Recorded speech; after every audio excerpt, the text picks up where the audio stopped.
don't worry about your work, you give it up. What do you want? You want a roof? I'll give you.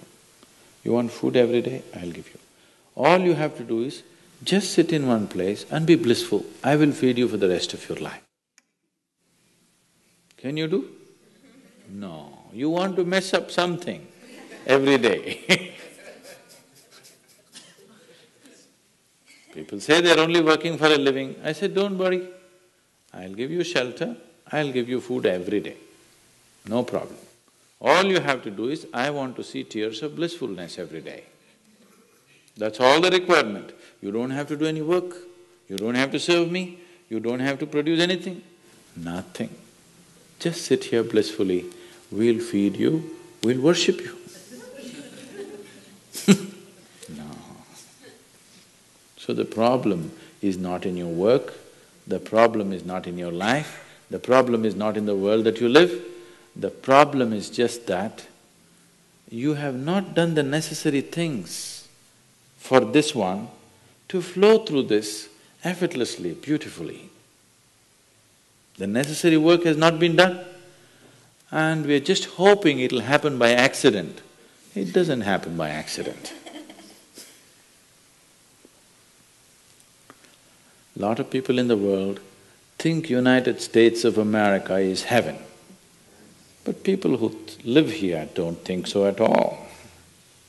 Isn't it so? Isn't it? A lot of people in the world are dying to get an entry into the country. If you open up the southern borders, 10 million people will enter tomorrow morning because they think this is heaven. But you are not experiencing it that way, isn't it? You are not experiencing this as heaven because hell and heaven is not a geographical place. Hell and heaven is what you make out of yourself, isn't it? Too much talk about heaven has been going on because there are too many people who made a hell out of themselves. If you had made a heaven out of yourself, would you talk about going to heaven? If you sit here and you're feeling ecstatic right now, would you aspire to go to heaven, I'm asking? Once it happened, early 20th century,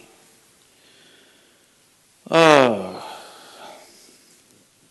Orthodox Greek church, a bishop from that church, Orthodox Greeks have their own separate church, they have their own pope who lives in Turkey, you know this? So a bishop from this order had heard so much about Indian mysticism and he wanted to go to India, but he never got around to make it because he had to serve the cloth that he wore. And after 60 years of age, when he is semi-retired, he got the opportunity and went to India. So he came to South India, near where we are, and he wanted to meet a mystic, a yogi. So somebody said, go up this mountain, near a cave, there is a yogi sitting, you can go. So our man went, plodded up the mountain, halfway up and went. In front of a cave, an old man with a gentle smile upon his face was just sitting with his eyes closed. So the bishop went and prostrated. He cannot do it, he is not made for that. But they had told him, if you go to India, you have to crawl. He prostrated like this and with all his four limbs he got up. The yogi looked at him with amusement. Obviously, he has never prostrated anywhere before. And he smiled. Then the bishop said, I am like this, I am a bishop.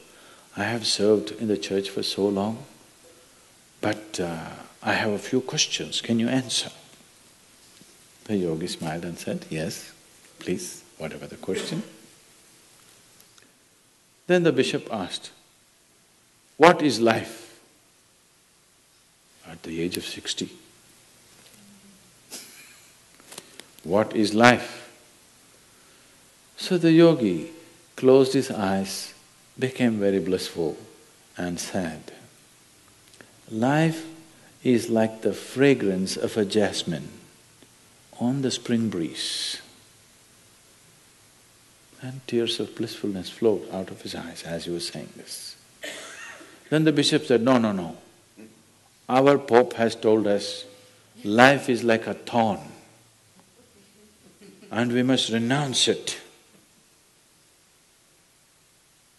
And even symbolically, Jesus himself wore a crown of thorns.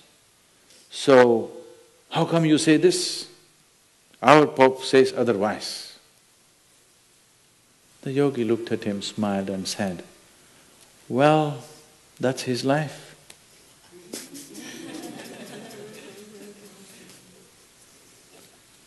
So, what you make out of it is not because of where you are, what you are, it is just what you make out of it, isn't it? Yes. So, have you created the necessary mechanism? Have you created the necessary system? Have you created the necessary ingredients within you to make this like the fragrance of jasmine on a spring breeze and not a thorn? If it's a thorn, we must pluck the damn thing out, isn't it? Isn't it so?